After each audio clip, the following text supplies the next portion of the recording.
శ్రీ గురుభ్యో నమః. శ్రీమాత్రే నమః. మా భక్తి టీవీని ప్రోత్సహిస్తున్నటువంటి మా ప్రేక్షకులందరికీ ధన్యవాదాలు తెలియజేస్తూ ఈ వారం రాశి ఫలితాలు తెలియజెప్పుకుందాము.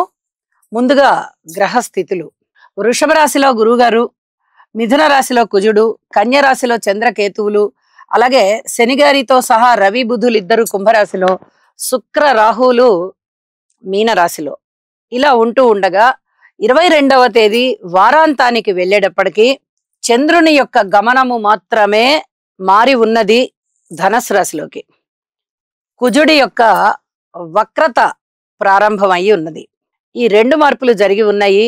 ఇక గ్రహ దృష్టుల యొక్క అలాగే గ్రహాల యొక్క కలయిక వల్ల ఉండేటటువంటి ఫలితాలు ఏమిటి అంటే, శుక్ర రాహువుల కలయిక మీనరాశిలో జరుగుతుంది. మీనరాశిలో శుక్రుడు ఉచ్చ పొందుతారు.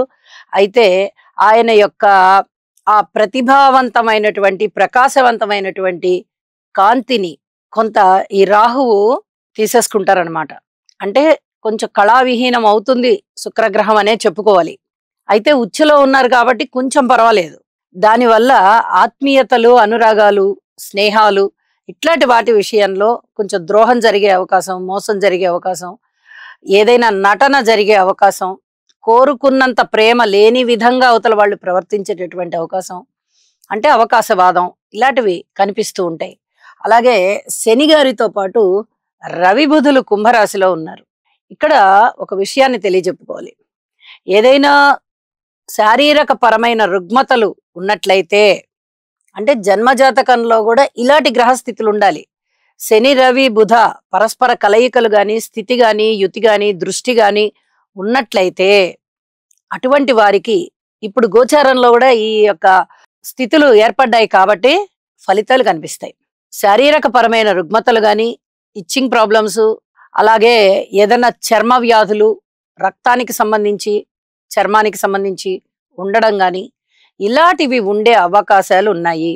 అయితే మెడికల్ పరంగా చాలా చాలా బాగుంటుంది. కొత్త మెడిసిన్స్ కనుక్కోవడం గాని, మెడికల్ విద్యార్థులకు గాని, మెడికల్ వృత్తి ఉద్యోగ వ్యాపార వ్యవహారాలలో ఉన్నవారికి గాని, ఆ మెడికల్ కి సంబంధించి, మందులకి సంబంధించి, ఔషధాలకు సంబంధించి ఇలాగా వాళ్ళందరికీ కూడా చాలా మంచి ఇంప్రూవ్మెంట్ కనిపిస్తుంది. ఇది చాలా చెప్పదగినటువంటి సూచన. కుజుని యొక్క వక్రత ప్రారంభమైంది వారాంతానికి వెళ్ళేటప్పటికి. కుజుడు అనగానే నిజం చెప్పాలి అంటే నైసర్గిక పాపగ్రహం. పాపగ్రహాలు వక్రించాయి అంటే కొద్దిగా జాగ్రత్తగా ఉండాలి. వాయుతత్వ రాశిలో వక్రించి ఉన్నారు. ఇది అంత పూర్తిగా చాలా మంచి చేస్తుంది అని చెప్పడానికి రాదు. క్రోధినామ సంవత్సరము, కుజుడు రాజుగా ఉన్నారు. అలాగే కుజుని యొక్క వక్రత ప్రారంభమైంది. ఇవన్నీ కూడా కొంత ఇబ్బందికరమైనటువంటి వాతావరణం మీద చూపించే ఫలితాలు. వ్యక్తిగత జీవితాల్లో కూడా కొంచెం కోపం పెరిగేటటువంటి అవకాశం ఉంటుంది. ఆ కుజుడు ఉన్న స్థానాన్ని బట్టి ఆ రాసుల్లో తెలియచెప్తాను. ఈ కోపాన్ని కొంచెం కంట్రోల్ చేసుకోండి. ఆ తదుపరి చంద్రకేతువులు. ఏదైనా అనుమానించదగ్గ విషయాలే ఉంటాయి వీళ్ళ దగ్గర. మనని మోసం చేస్తున్నారేమో, మనని ఇబ్బంది పెడుతున్నారేమో, మనకి రాంగ్ డైరెక్షన్ ఇస్తున్నారేమో, మన దగ్గర డబ్బు కాజేస్తారేమో, లేకపోతే మన దగ్గర ఇంకా ఏమన్నా వస్తువులు విలువైన ఉంటే అవి కాజేస్తారేమో, వీళ్ళని నమ్మచ్చా అనే లాంటి ఆలోచనలు మీకు తెప్పిస్తుంది ఆ చంద్రకేతువుల కలయిక అలాంటిది. కాబట్టి అనుమానం పెనుభూతం అన్నారు కదా, అలాంటి అనుమానాన్ని కాస్త తగ్గించుకోండి. మీకు ఇష్టం లేకపోతే కొన్నాళ్ళు పోయిన తర్వాత అప్పుడు వాళ్ళతో మనకి ఉండేటటువంటి ఆ ట్రాన్సాక్షన్స్ ఏమున్నాయో అప్పుడు కొనసాగించుకుందాం అనుకోండి. అనవసరమైన ఆలోచనలు చేయవద్దు. ఇది చెప్పదగిన సూచన. ఇక శుక్ర చంద్రుల పరస్పర దృష్టి పడుతోంది. ఇవి కళలలో చాలా ఉన్నత స్థితికి తీసుకువెళ్ళేటటువంటి అంశాలు. ఇవి చాలా అద్భుతంగా ఉంటుంది కళాకారులకి అని చెప్పి తెలియచెప్పడం జరుగుతోంది. అలాగే కుజుని దృష్టి కేతు చంద్రుల మీద పడుతోంది. గురువుగారి దృష్టి కూడా పడుతోంది. ఇక దృష్టుల ఫలితాలకు వస్తే ఆధ్యాత్మిక చింతన పెరగడం గాని, అలాగే మాతృవర్గంతో ఏదైనా విరోధాలు ఉండడము లేదా అతి ప్రేమ, ఈ రెండిట్లలో ఏదో ఒకటి ఉంటుంది. కుజ చంద్రుల యొక్క దృష్టి. కొన్ని రకాలైనటువంటి జాగ్రత్తలు మీరు తీసుకోవాల్సిందిగా సూచన చేస్తున్నాను. ఏ విషయంకైనా కూడా ఎవరితోనూ వైరం లేకుండా యోగా చెయ్యండి. మనసు స్థిరంగా ఉంటుంది. ఇది చాలా చెప్పదగ్గ సూచన అని చెప్పి తెలియచేస్తూ ఉన్నాను. ఇక వారాంతానికి వెళ్ళేటప్పటికి చంద్రుని యొక్క స్థితి మాత్రమే మార్పు ఉన్న కారణం చేత కుజుని దృష్టి చంద్రుడి మీద పడుతోంది.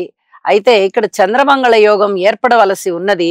కానీ కుజుని యొక్క వక్ర సంచారము చేత అంతగా ఫలితాలు ఉండబోవు అని చెప్పి తెలియజేస్తూ, ఈ రాసుల వాళ్ళందరూ కూడా ద్వాదశ రాసుల వాళ్ళు తప్పనిసరిగా నవగ్రహ స్తోత్రాలు పఠించండి.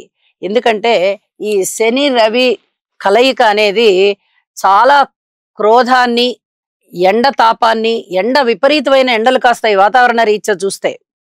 అలాగే వ్యక్తిగత జీవితాల్లో కూడా ఏదో ఆరాటం, ఏదో చెయ్యాలి, ఏదో సాధించాలి అనేది ఉంటుంది వాళ్ళకి. దానికి తగ్గ కృషి కూడా ఉంటుంది. అయితే అది ఆరోగ్యానికి అంత మంచిది కాదు. కాబట్టి అంత ఎగ్జైట్ అయిపోవద్దు అని చెప్పి తెలియజేస్తూ ఉన్నాను. ఇక నవగ్రహ స్తోత్ర పారాయణాల ద్వారా గురువు గారి యొక్క యోగా చేసేటటువంటి ప్రక్రియ ద్వారా గురుబలాన్ని సంపాదించుకోవచ్చు. ఇతరత్ర నవగ్రహాల యొక్క ఆశీస్సులు కూడా మనం తీసుకోవచ్చు అని చెప్పి తెలియజేస్తూ రాసుల్లోకి వెళ్దాం. మిథున రాశి. మిథున రాశి వారికి ఈ వారం రోజుల కాలము మనం పరిశీలించినట్టయితే ఒకే ఒక్క గ్రహం యోగిస్తూ ఉన్నది. అంటే మిగతా 8 గ్రహాల అననుకూలత ఉన్న కారణం చేత నవగ్రహాల యొక్క ధాన్యాలు దానం ఇవ్వండి. పెసలు, కందులు, మినుములు, శనగలు, నల్ల నువ్వులు, బొబ్బర్లు, అల్సందలు, బియ్యము, గోధుమలు, అలాగే పెసలు, వీటిని దానం ఇవ్వడం వల్ల చాలా వరకు మీకు ప్రశాంతమైన జీవితం ఏర్పడుతుంది. స్థానచలనం ఉండే అవకాశం ఉంది. ఉద్యోగంలో బాధ్యతలు పెరిగేటటువంటి అవకాశం ఉంది. వ్యక్తిగతంగా కూడా మీ మీద భారం పడేటటువంటి అవకాశం ఉంది. బాధ్యతలు పెరుగుతాయి, ఆదాయం తగ్గేది కనిపిస్తోంది. కాబట్టి చాలా బాగుంది ఉద్యోగంలోని చెప్పడానికి కూడా రావడం లేదు.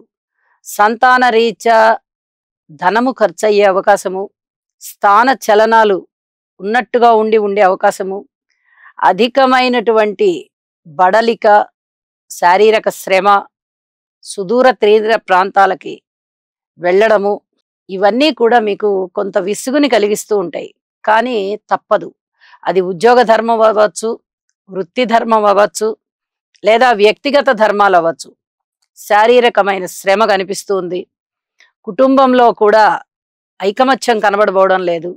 ఈ ఐకమత్యానికి సంబంధించి మీరు కొంచెం శ్రద్ధ వహించాల్సి ఉంటుంది. అయితే వారాంతంలో చాలా బాగుంది. ఆధ్యాత్మిక చింతన పెరుగుతుంది. దైవ కార్యాల పట్ల ధనం ఎక్కువగా ఖర్చు చేసేటటువంటి అవకాశం కనిపిస్తోంది. అన్నదమ్ముల సహాయ సహకారం కనబడబోవడం లేదు. భార్యాభర్తల మధ్య అన్యోన్యత కనబడబోవడం లేదు. అయితే వారాంతంలో అయితే అన్యోన్యత కనిపిస్తోంది. ఇక మిగతా ఏ విషయాలైనా తీసుకోండి, అంతగా అన్యోన్యత లేని కారణం చేత కాస్త మానసిక వేదనే ఉంటుంది. నవధాన్యాలు దానం ఇవ్వండి. అదే మొట్టమొదట అదే చెప్పి ఉన్నాను నేను. నవగ్రహ స్తోత్ర పారాయణ చేయండి. ఇంటి ఇలవేల్పుకి పూజ చేయండి. సర్వస్య శరణాగతి పొందండి. విష్ణు సహస్రనామ స్తోత్రాలు చాలా మేలు చేస్తాయి. మీకు వీలైనంత వరకు వినండి. ఇది చెప్పదగ్గ సూచన అని చెప్పి తెలియజేస్తూ, ఆరోగ్య విషయంలో కూడా అధిక జాగ్రత్తలు తీసుకోవాల్సి ఉంటుంది. వాహనాలు సొంతంగా డ్రైవ్ చేసుకుని వెళ్ళేటప్పుడు కొన్ని జాగ్రత్తలు అయితే తీసుకోవాల్సి ఉంటుంది. అవి తీసుకోండి అని చెప్పి తెలియజేస్తున్నాను. ఓర్పు కలిగి ఉండండి. పూర్తిగా చెప్పదగినటువంటి సూచన ఇది అని చెప్పి తెలియజేస్తూ శుభం.